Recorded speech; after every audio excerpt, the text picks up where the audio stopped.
Bismillahirrahmanirrahim. Assalamualaikum warahmatullahi wabarakatuh.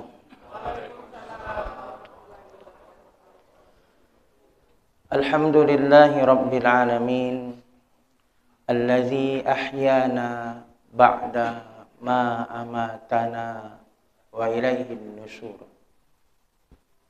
Asyhadu an la ilaha illallah wa ashhadu anna Muhammadar Rasulullah. Allahumma salli ala nabiyyina Muhammad wa ala ali Muhammad. Amma ba'du, qala Allah ta'ala fi kitabihil karim, a'udzu billahi minasy syaithanir rajim. Bismillahirrahmanirrahim.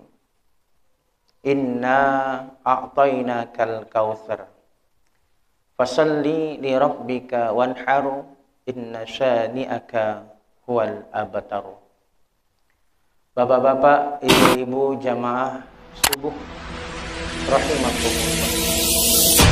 Bersyukur kita kepada Allah, alhamdulillah kita masih disehatkan Allah, disempatkan kita oleh Allah, dikuatkan kita oleh Allah untuk menyempurnakan salat kita berjamaah di masjid awal waktu. Salawat dan salam kepada Nabi kita Muhammad sallallahu alaihi wasallam. Allahumma salli ala nabiyina Muhammad wa ala ali Muhammad. Bapak Ibu yang dimuliakan Allah, pada subuh ini kita masih melanjutkan kajian kita di bulan lalu, di mana bulan lalu kita membahas tentang fikih kurban. Tapi subuh ini berkaitan dengan keteladanan dari kurban yang diajarkan oleh Nabi Ibrahim alaihissalam. Karena memang Bapak Ibu, dalam Al-Quran yang disebut uswatun hasanah itu ada dua orang, ada dua Rasul. Satu Nabi kita Muhammad sallallahu alaihi wasallam, Al-Ahzab ayat 21. Laqad kana lakum fi Rasulillahi uswatun hasanah. Sungguh terdapat pada diri Rasulullah Muhammad SAW itu uswatun hasanah. Teladan yang baik, contoh yang terbaik. Dan ada juga disebut oleh Allah uswatun hasanah. Siapa itu Bapak Ibu? Itulah Nabi Ibrahim alaihissalam. Quran surah Al-Mumtahanah ayat 4. Qad kanat lakum uswatun hasanah fi Ibrahim wallazina ma'ah. Sungguh terdapat suri tauladan yang baik, contoh yang baik pada Ibrahim dan orang-orang yang bersamanya. Siapa orang bersama beliau? Itulah Ibunda Sarah, itulah Ibunda Hajar, itulah Ismail, itulah Ishak. Jadi Bapak Ibu yang dimuliakan Allah, dari 124.000 jumlah para nabi dalam hadis, ada yang disebut 313 dari itu yang menjadi Rasul. Jadi dari 124.000 nabi, ada 313 Rasul. Dari 313 Rasul yang disebut dalam Al-Quran, ada 25 Nabi Rasul. Itulah Nabi Adam sampai Nabi Muhammad SAW. Dari 25 itu ada yang disebut Allah dalam Al-Quran ulul azmi, yang memiliki keteladanan, ketabahan yang luar biasa. Itu cuma 5. Itulah Nabi Nuh disebut, Ibrahim, kemudian Musa, kemudian Isa, kemudian Nabi Muhammad SAW. Dari 5 Rasul itu Bapak Ibu, 2 yang disebut jadi contoh. Itulah Nabi Muhammad SAW dan itulah Nabi Ibrahim alaihissalam. Nah, itu Bapak Ibu yang dimuliakan oleh Allah. Jadi ada keteladanan, jadi ada uswah memang disebut Allah itu pada diri Nabi Ibrahim. Nah, subuh itu yang nak kita bahas, apa keteladanan yang kita bisa ambil, yang diajarkan Nabi Ibrahim itu kepada kita. Pertama Bapak Ibu, Nabi Ibrahim itu Allah sebut kekasihnya. Quran surah An-Nisa ayat 125. Wattakhazallahu Ibrahima khalila. Jadi Allah itu menjadikan Nabi Ibrahim itu kekasihnya. Jadi Allah yang menyebut Nabi Ibrahim itu Allah cinta kayaknya kekasihnya. Maka Nabi Ibrahim itu bergelar Khalilullah, kekasih Allah. Allah cinta kepadanya, Ibrahim pun cinta kepada Allah. Begitu luar biasa. Jadi Allah yang mengakui bahwa Nabi Ibrahim itu kekasihnya. Dalam Quran surah An-Nahl pun Allah menyebut Nabi Ibrahim itu hambanya yang paling taat. Ummatan qanitan lillah. Inna Ibrahim, sungguh Ibrahim itu ummatan qanitan lillah hanifah. Ibrahim itu hambanya yang taat, paripurna taat. Hanifah, dan juga lurus orangnya. Tidak macam-macam. Maka Nabi Ibrahim Allah nyebut mana Allah cinta, mana Allah sebut Allah akui dia taat. Tapi Bapak Ibu kita tengok Nabi Ibrahim. Walaupun Allah sebut kekasihnya, ternyata Allah memberikan ujian kepadanya pun luar biasa. Apa ujiannya Pak Bu? Banyak ujian Nabi Ibrahim. Ikut jadi dalil Bapak Ibu. Ternyata Allah itu ketika dia mencintai hambanya, malah semakin Allah uji hambanya. Itulah kata Nabi, innallaha idza habba qauman ibtalahum. Sesungguhnya Allah ketika mencintai hambanya, Allah uji hambanya. Itulah pula Bapak Ibu bedanya cinta kita ke cintanya Allah. Kalau cinta kita, apa kehendak orang kita cintai, kita akan turuti kehendaknya. Ibu kalau nak ngukur bapak cinta ke ibu, mintalah misal apa? Kalung emas misalnya. Tidak dapat itu.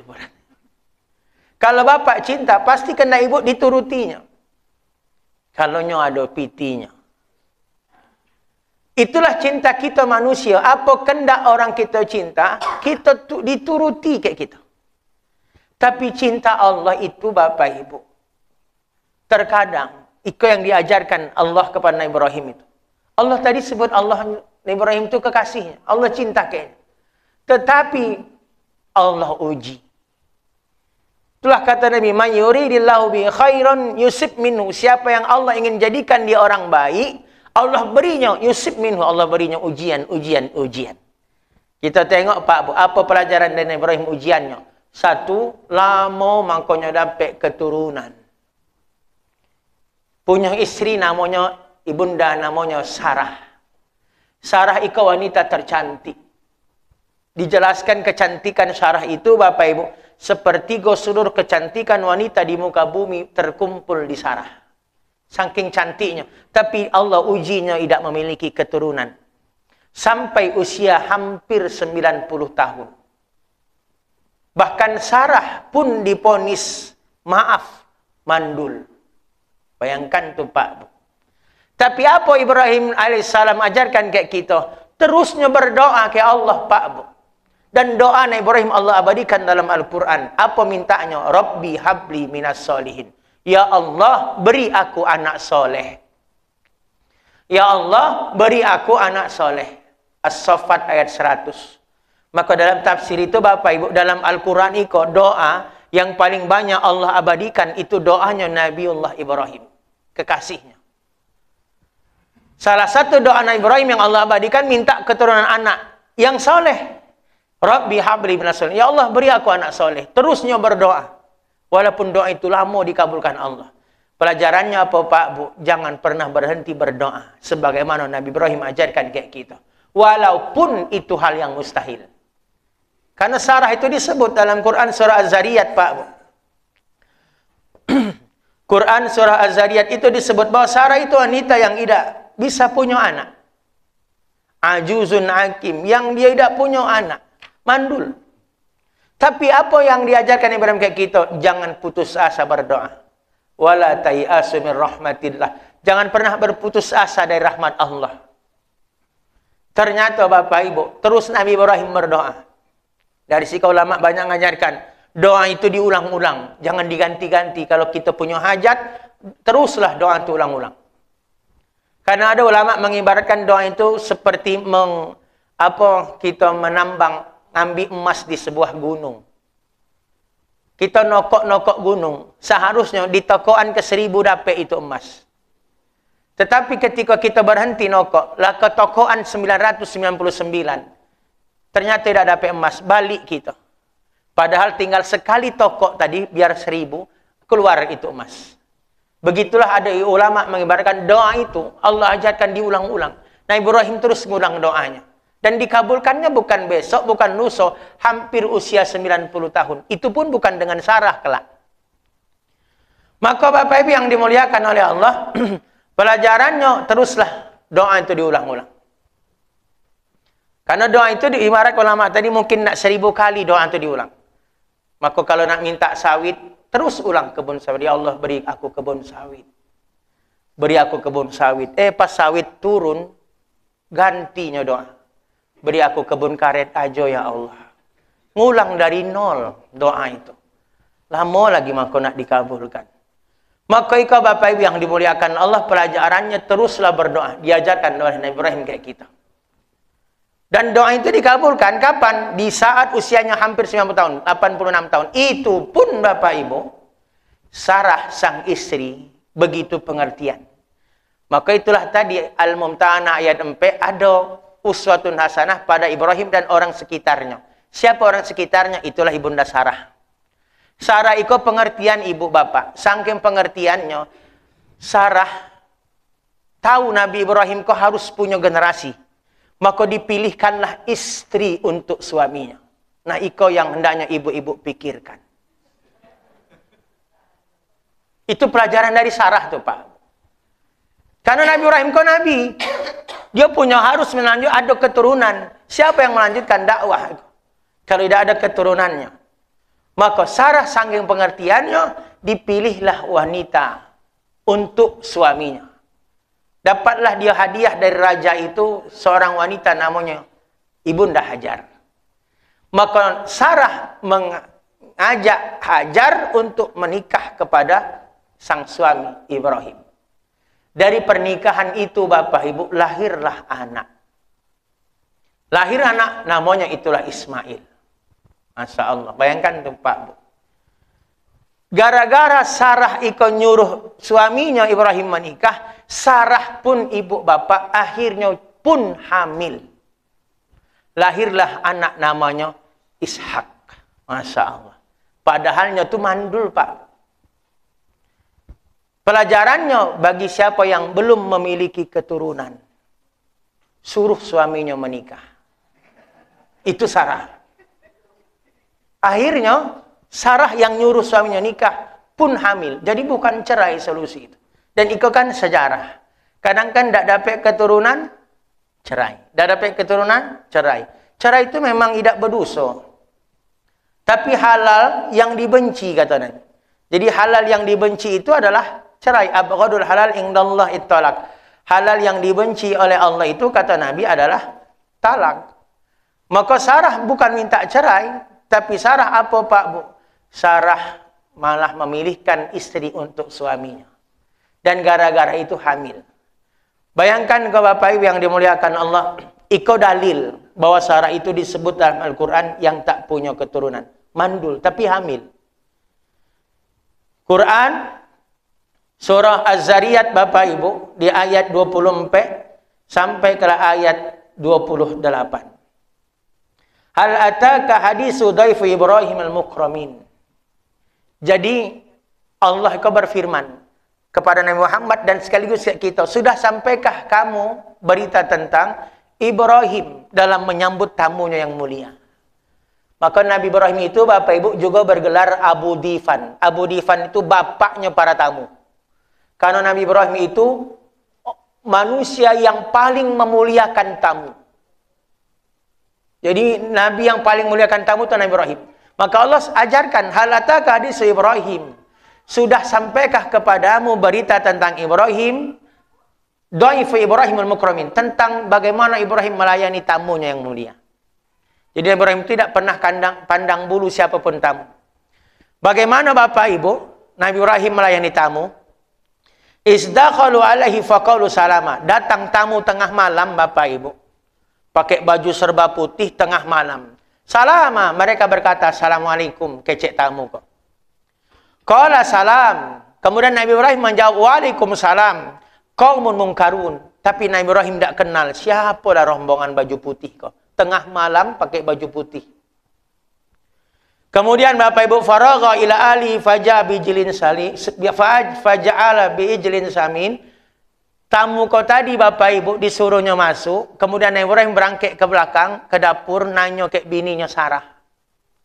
Ada tak gulai yang terbaik yang nak bisa kita kasihkan? Tak ada kecek Sarah. Kecuali ada seekor anak sapi.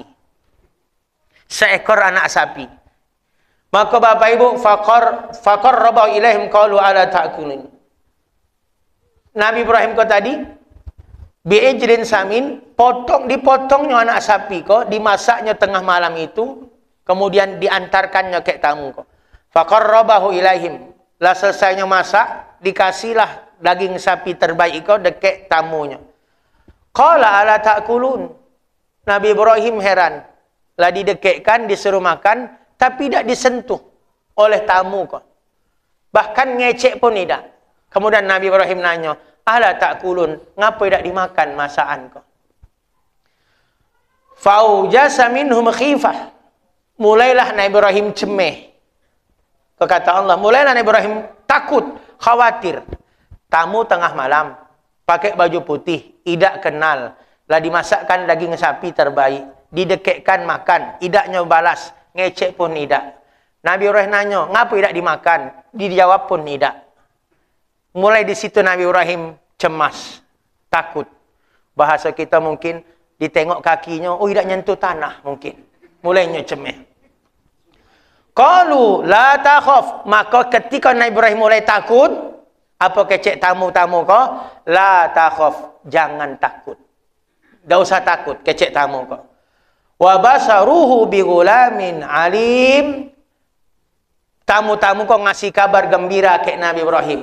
Sebentar lagi kau akan dapat anak alim, anak yang berilmu. Dari Sarah. Percakapan itu Bapak Ibu didengar oleh Sarah dari balik kamar.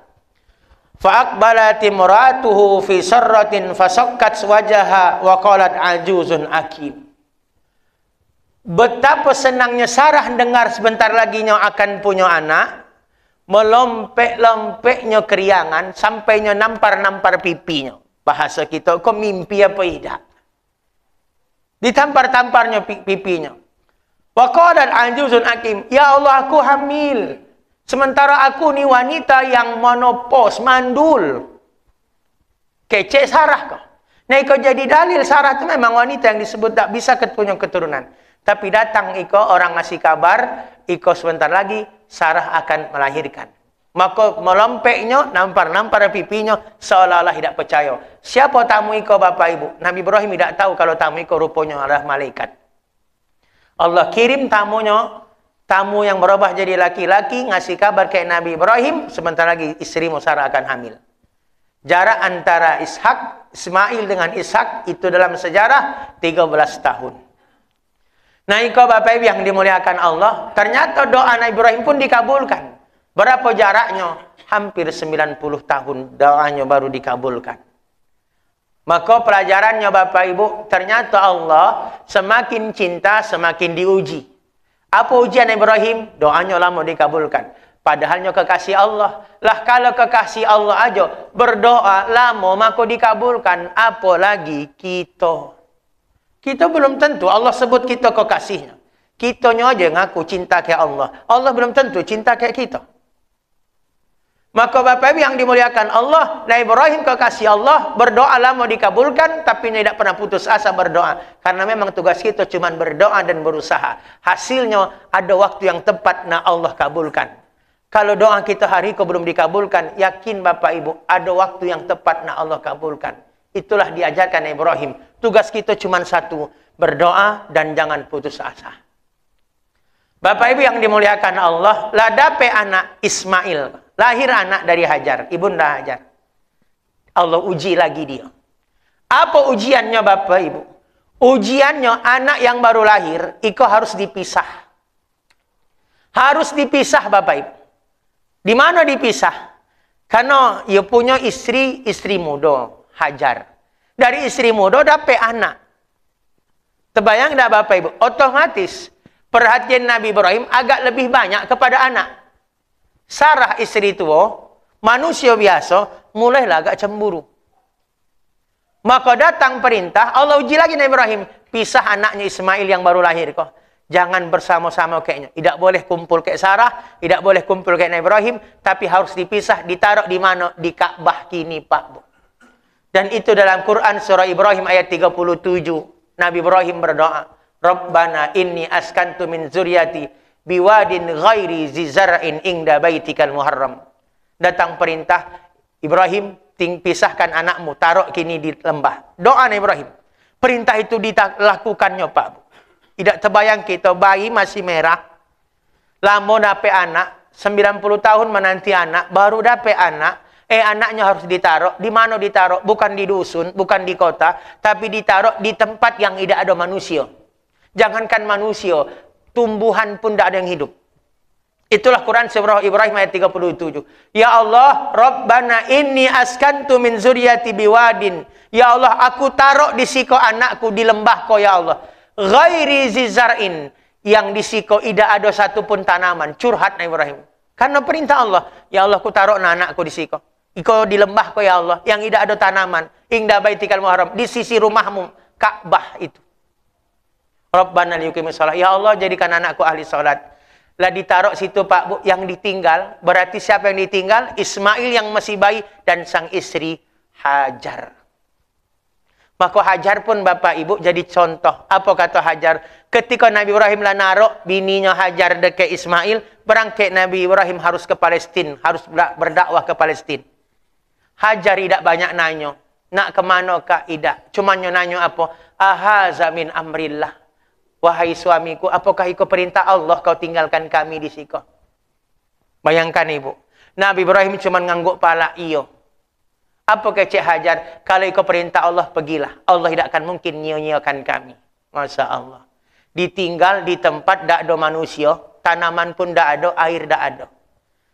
Saat nanya Hajar, apakah ikut perintah Allah? Yo, kecek Nabi Ibrahim. Apailah kalau ikut perintah Allah. Pelajaran untuk ibu-ibu, Hajar berarti pun jadi contoh. Maka ibu tanya, kalau bapak cok keluar malam, tanya, apakah ikut perintah Allah, Pak? Kalau perintah Allah, pergilah. Nyo nak main ke perintah Allah, pergilah. Tapi kalau bukan perintah Allah, di rumah aja lah, Kak. Nah, kau Bapak Ibu yang dimuliakan Allah, jarak Palestina itu Bapak Ibu ratusan kilo ke Makkah. Hari pertama tidak ada masalah. Kedua pun belum masalah, karena bekal masih ada. Mulai hari selanjutnya Bapak Ibu, bekal habis. Air habis.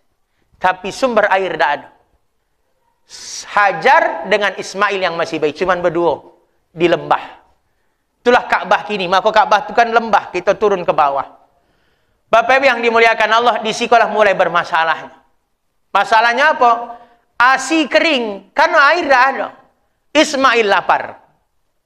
Maka Bapak Ibu mulailah Ibunda Hajar bingung sendiri. Tapi dia yakin Allah tidak mungkin nyanyiakannya. Tugas Hajar apa? Berusaha cari air. Naiknya ke atas yang paling tinggi. Naiknya ke bukit yang disebut Bukit Sofa. Nengok dari atas manalah air. Ditengok dari Bukit Sofa. Oh, di ujung bukit itu ada nampaknya air. Itulah Bukit Marwah. Berlarilah Hajar ke Bukit Marwah. Maka berusahanya Hajar dalam mencari air namanya sa'i. Sa'a yas'a. Artinya bahasa Arab berusaha. Sa'i orang yang berusaha. Maka berlari Hajar sampai ke Bukit Marwah. Rupanya lah di Bukit Marwah bukan air itu. Itu cuma uapan paneh tadi. Yang seperti air. Lah sampai di Bukit Marwah, tengoknya lagi. Nah di tempat Bukit Safa tadi air itu. Berlari lagi dari Marwah ke Safa. Lah 2 kali. Di atas Bukit Safa, rupanya bukan air. Tengoknya lagi di bukit. Ya kebingungan sendirian. Ismail ditaruhnya. Cari airnya berlari sendirian. Wanita sendirian. Di atas Safa, oh di Bukit Marwah. Balik lagi ke Marwah. Sampai 7 kali dalam riwayat. Itulah yang diabadikan dalam rukun haji itu. Rukun umrah itu. Sa'i. Dia menjadi rukun dalam haji atau umrah. Sa'i berusahanya Ibunda Hajar dalam mencari air.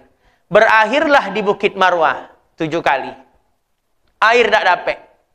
Terdengar olehnya Ismail nangis meronta-ronta, kakinya Allah perintahkan malaikat Jibril untuk mengeluarkan air dari sisi kakinya Ismail.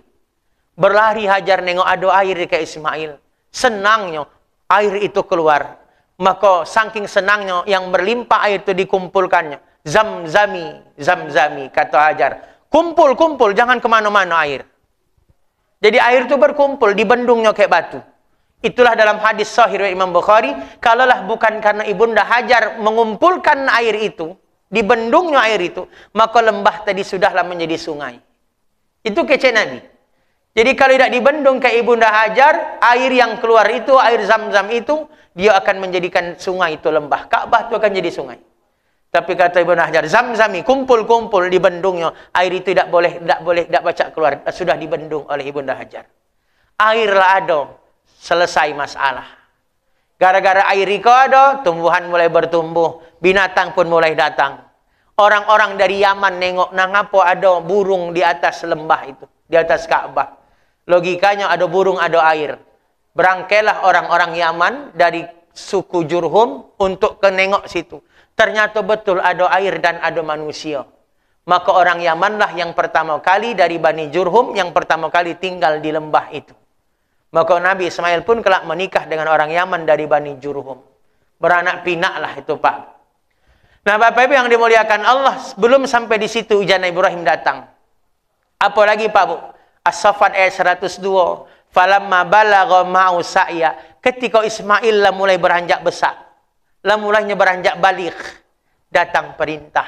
Sembelih. Ya Allah. Datang perintah. Sembelih.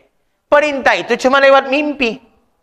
Ya bunayya inni ara fil manam anni azbahuka fangzur maza taro. As-Saffat ayat 102 itu Pak. Wahai anakku tercinta, malam tadi ayah mimpi.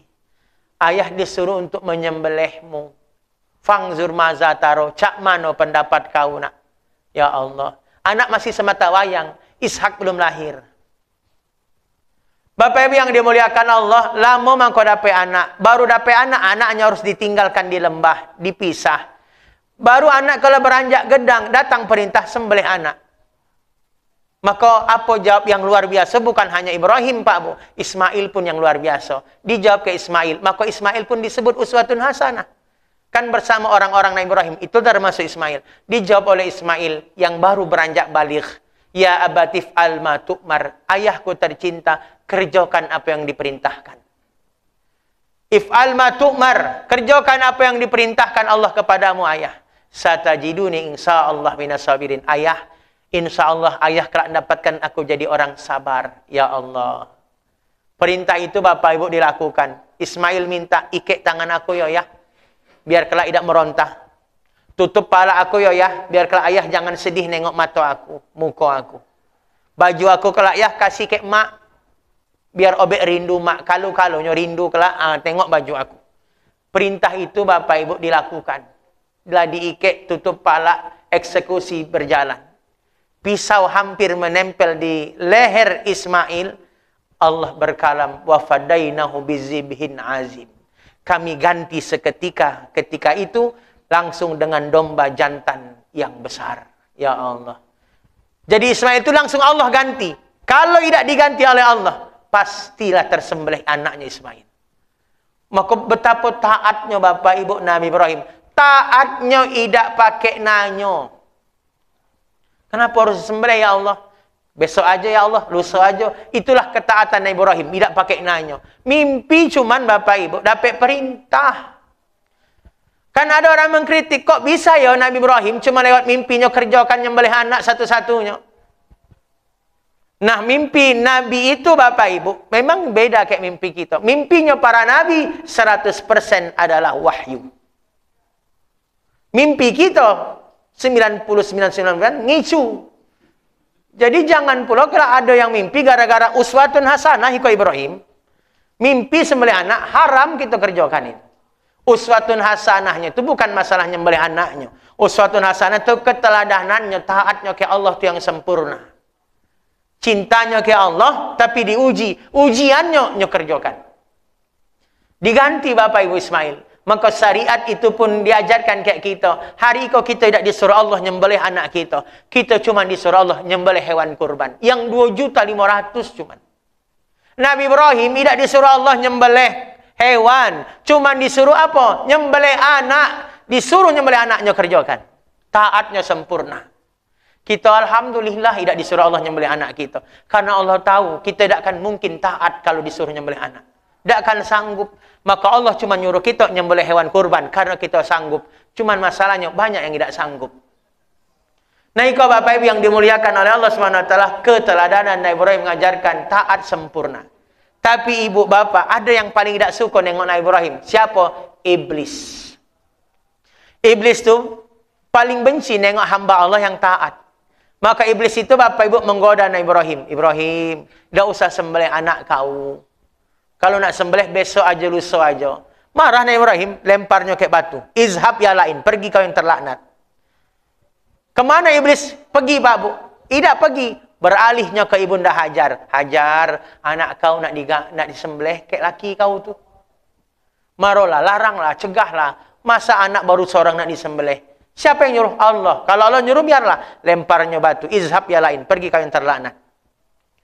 Kemana iblis pergi? Tidak pergi Pak Bu. Beralihnya ke Ismail. Ke sang anak. Wah Ismail, kau tu ntar lagi nak sembelih. Jangan kini, besok aja. Iko ibu bapak. Iblis itu menggoda kita. Terkadang bukan mencegah kita beramal. Tapi mengajari kita menunda amal. Solat. Tapi kelak kan waktunya masih ada. Nah, itulah iblis. Ismail, besok aja dipotong, jangan hari ko. Siapa yang nyuruh? Aku disembelih. Allah, ya biarlah kalau Allah. Lemparnya izab ya lain. Itulah dalam sejarah ritualnya melontar jumrah. Ngambil pelajaran musuh memang. Melontar itu kan melambangkan musuh kita kepada iblis. Maka melontar jumrah itu siapa yang pertama kali melempar kerikil? Itulah Nabi Ibrahim.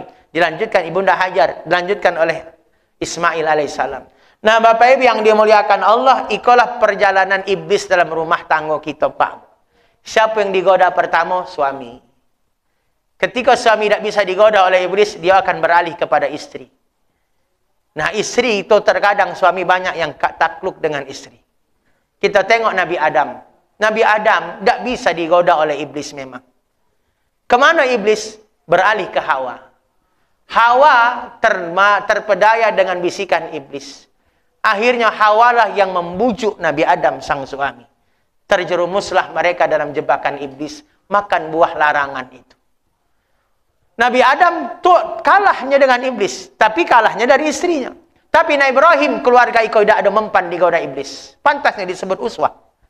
Iblis goda Nabi Ibrahim tidak mempan. Godanya istrinya Hajar tidak mempan. Godanya Ismail tidak mempan. 3 beranak kau digoda oleh iblis tidak mempan. Malah iblis diusir. Ikulah ketaatan luar biasa dalam satu keluarga iko Bapak Ibu. Tapi ikulah siklus perjalanan iblis dalam rumah tangga. Suami digoda, tidak mempan, istri digoda. Maka kadang banyak suami itu Bapak Ibu terpedaya dia gara-gara sang istri, tuntutan istri. Kak, tetangga sebelahku tuh Kak, tengoklah tetangga sebelah kita. Tangan kanannya gelang emasnya banyak nian Kak. Tangan kirinya juga. Tio arisan tuh sakit, hati aku nengok tangannya banyak emas Kak. Kece istri ngadu kayak lakinya. Belikanlah pula aku emas. Bingunglah lakinya, cak mana caranya. Akhirnya mau cari piti dengan cara haram. Itu gara-gara siapa? Gara-gara bini. Anak pun juga kadang nuntut kepada orang tuanya. Minta minta apa. Itulah iblis. Merusak dalam rumah tangga kita Pak. Nah iko Bapak Ibu yang dimuliakan oleh Allah. Pelajaran keteladanan Nabi Ibrahim. Kesempurnaan dalam perintah. Taat kepada Allah. Jangan pakai nanya. Dalam riwayat itu disebut Bapak Ibu, mimpinya Nabi Ibrahim itu pertama di tanggal 8 Zulhijjah. Maka 8 Zulhijjah disebut hari Tarwiyah. Tarwiyah itu ragu-ragunya Nabi Ibrahim. Ragu-ragu, itu perintah Allah, wahyu kah atau iblis kah? Belum dilakukannya, nunggu lagi mimpi besok. 9 Zulhijjah mimpi lagi. Maka 9 Zulhijjah disebut hari Arafah. Hari Arafah, Arafah dari kata Arafah ya'rifu yang artinya tahunya Nabi Ibrahim, itu adalah wahyu. Itu adalah wahyu. 10 Zulhijjah langsung eksekusi. Maka 9 Zulhijjah hari itu dikenal dengan hari Arafah. Jadi hari Arafah itu di dua diartikan ulama. Satu, hari yang disebut tahunnya Nabi Ibrahim itu adalah wahyu. Yang kedua, hari Arafah disebut juga dengan hari orang yang wukuf di padang Arafah. Nah, Bapak Ibu yang dimuliakan oleh Allah, maka sunnah kita yang tidak haji, kata Nabi, hajjud du'afa, saumu yaumi Arafah. Hajinya orang yang tidak haji, berpuasalah dia di hari Arafah. Maka siapa yang puasa hari Arafah, dapat pahala senilai haji, insyaAllah. Siapa puasa Arafah dijamin Nabi, saumu yaumi Arafah yukaffiru sanatal madiyah wal baqiyah. Berpuasa pada hari Arafah diampunkan dosanya setahun lalu, setahun akan datang. Maka rugi kalau tidak puasa Arafah. Karena tidak ada puasa sunnah yang dapat jaminan diampunkan dosa 2 tahun. Hanya puasa hari Arafah. Sebaik-baik puasa adalah puasa di bulan Muharram. 10 Muharram berpuasa hanya diampunkan dosa setahun yang lalu. Ramadan 1 bulan puasa hanya diampunkan dosa 1 tahun yang lalu. Ika hari Arafah 1 hari dijamin Nabi diampunkan dosa 2 tahun. Setahun lalu, setahun akan datang. Bahkan ada pahala yang disebut Nabi pahala mengalahkan jihad. Pahala apa? Beramal di 10 pertama Zulhijjah. 1 Zulhijjah sampai 10 Zulhijjah. Beramal kita di hari Ika pahalanya mengalahkan jihad. Ma min ayyamin al-amalu salih fiha ahabu ilallah illa min ayyamin asyrin. Tidak ada amal yang paling Allah cinta kecuali amal yang dikerjakan dari tanggal 1 sampai 10 Zulhijjah. Bertanya sahabat, qalu walal jihadu fi sabilillah. Kata sahabat, Rasul, apakah pahalanya mengalahkan jihad? Kecek Nabi, walal jihadu fi sabilillah. Iyo, kata Nabi, mengalahkan jihad fi sabilillah. Illa rajulun kharaja bimalihi wa nafsi falam yarji bizalika min syai'. Kecuali orang tadi berangkat jihad, nyoba galau hartanya, matinya medan jihad. Maka Bapak Ibu puasa di hari Arafah, maka dapat pahala mengalahkan jihad walaupun tidak berangkat jihad. Bahkan ada jaminan man sama yaman fi sabilillah ba'adallahu lahu sab'ina kharifan minan nar. Siapa puasa 1 hari karena Allah, Nabi jaminkan Allah jauhkan dia dari neraka sejauh 70 tahun perjalanan. Nah, ika Bapak Ibu puasa pada hari Arafah dapat pahala, insyaAllah pahala senilai orang haji. Karena orang haji tidak disunnahkannya puasa. Itu bedanya kita ke yang haji. Yang haji tidak disunnahkan puasa. Karena mereka sedang puncaknya haji. Mereka butuh kekuatan, mereka butuh fisik, stamina. Maka orang haji tidak disunnahkan puasa. Tapi kita yang tidak haji, disunnahkanlah kita berpuasa. Maka kita dapat pahala senilai haji. Dapat jaminan diampunkan dosa 2 tahun sekaligus. Dapat jaminan pahala mengalahkan jihad. Dapat jaminan dijauhkan dari neraka 70 tahun perjalanan. Maka sunnah muakkadah, sunnah yang sangat ditekankan puasa hari Arafah. Kapan itu? Hari Iko. Atau besok. Karena memang hari Arafah kita ada 2. Satu-satunya negara yang hari Arafahnya ada 2. Itu ada di Indonesia. Konon kabarnya. Bersyukur kita, Pak. Mana yang benar? Insya Allah dua-duanya benar. Insya Allah. Karena memang Bapak Ibu terjadinya perbedaan bukan karena ormas sesungguhnya. Tapi karena beda apa tuh bahasa Pak dosen. Metodologi. Mungkin beda dalam menetapkan tanggal 1-nya. Metodologi hisab. Menetapkan hisab kok kan memang canggih. Jadwal sholat kita hari ko pakai hisab. Segalanya hisab. Sholat kita gerhana hisab. Tahu saking canggihnya hisab tu Pak Bu. Detik kesekian puncak gerhana itulah tahu. Dan seluruh ibadah kita itulah dengan metode hisab. Cuman 1 Ramadan aja yang tidak pakai hisab. 1 Syawal tidak pakai hisab. 1 Zulhijjah yang tidak pakai hisab. Karena masih pakai metodologi ru'yatul hilal, nengok hilal. Nah, 2 metode itu memang agak susahnya ketemu. Karena hisab itu wujudul hilal sudah disebut 1, sudah masuk bulan, sudah masuk tanggal 1. Ketika wujudul hilal itu sudah 0, sekian derajatnya sudah masuk tanggal 1. Kece ahli hisab.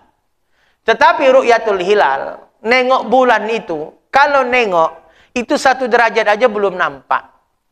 Bahkan katanya 2 derajat pun belum nampak. Tapi 3 derajat baru nampak. Maka itulah tadi kenapa agak jarang ketemu antara hisab dengan ru'yat. Karena hisab 0, derajat sudah dihitung tanggal 1, tanggal baru. Tapi ru'yat sudah 3 derajat ke atas baru kelihatan. Maka itulah agak-agak jarangnya ketemu. Walaupun bisa jadinya ketemu serempak. Nah, jadi yang bedanya, beda dalam menetapkan tanggal 1 kemarin. Hisab sudah jauh-jauh hari, tanggal 1 Zulhijjah, hari Kamis. Hari Rabu, Ru'yatul Hilal, sidang isbat pemerintah, bahwa ternyata hilal belum nampak. Maka digenapkanlah Zulqa'dah sampai 30 hari, sampai hari Kamis. Maka 1 Zulhijjahnya di hari Jumat. Nah, itulah kenapa terjadi perbedaan. Jadi mana yang benar? Dua-duanya benar. Yang berbeda cuman beda caranya.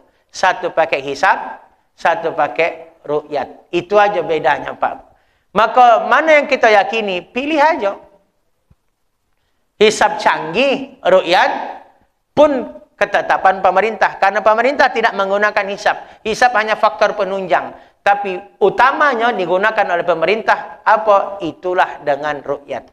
Karena memang hadisnya, sumu li ru'yatihi wa aftiru li ru'yatihi. Berpuasalah dengan nengok bulan, berbukalah pula dengan nengok bulan. Itulah kenapa ru'yat itu sampai hari ini masih digunakan hadisnya. Tapi hisab pun adalah Allah juga yang mengajarkan. Allah mengajarkan perjalanan matahari. Kita salat akimis salat, liduluki samsi ila ghasaqal lail wa Qur'an al-fajr. Bahwa salat itu dari perjalanan matahari. Dan itulah ilmu hisab. Wa'allama ada sini nawal hisab. Allah yang mengajarkan jumlah-jumlah perjalanan hari tahun itu dan tentang ilmu hisab. Nah, Bapak Ibu yang dimuliakan Allah, artinya yang puasa hari Arafah hari ini betul. Maka hari rayanya berarti besok. Maka yang puasa Arafah besok, insya Allah juga betul. Maka hari rayanya di hari Ahad. Jangan pula besok puasa besoknya hari raya. Haram itu. Jadi besoknya puasa Arafah, karena ikut ketetapan pemerintah, maka hari rayanya di hari Ahad. Insya Allah dua-duanya benar. Insya Allah. Karena memang Bapak Ibu ada kaidah hukmul hakim yarfau khilafiyah. Ketetapan pemerintah itu bisa menghilangkan perbedaan.